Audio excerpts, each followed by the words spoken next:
Pray muna tayo bago tayo umalis, no? Good morning, Lord. Sa araw na to, Sunday, Lord. Sa aking pagbiyahe, Lord, gabayan niyo po ako, Lord. Huwag niyo po akong pababayaan, Lord.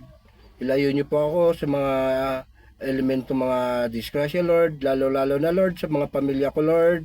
Ilayo niyo rin po sila, Lord, sa manong anomalya, Lord. Anumang masamang nandyan sa paligid, Lord. Ilayo po sila, Lord. At bigyan silang malusog na pangatawan lang, Lord.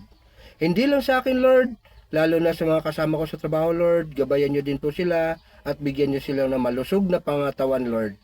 Yun lang, Lord, sa lahat ng tao, gabayan niyo po sila bilang anak niyo, Lord. Thank you so much, Lord.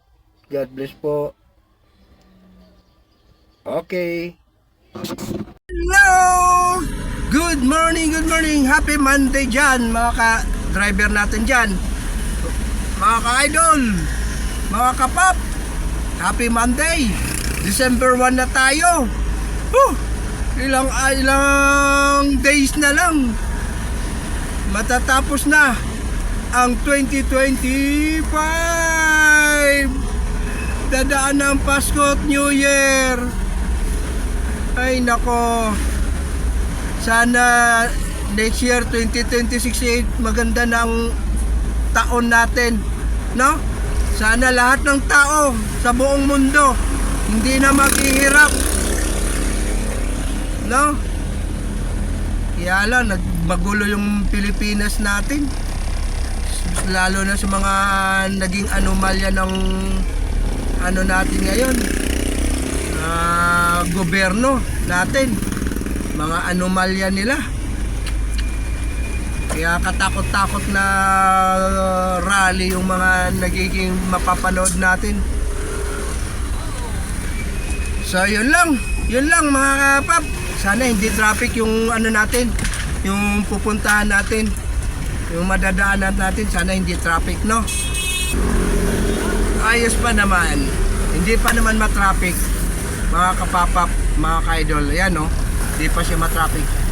Sa ngayon maluag pa, hindi pa traffic. So tuloy-tuloy yung takbo natin. Sana pagdating doon wala, no?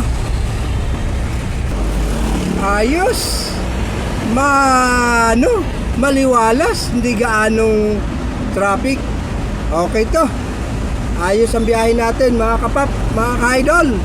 Ayos na ayos, okay. Ay, salamat.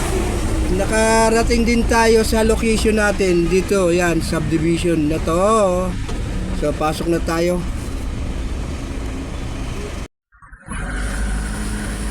Okay, Lord, thank you so much, Lord. Nakarating na tayo sa location natin.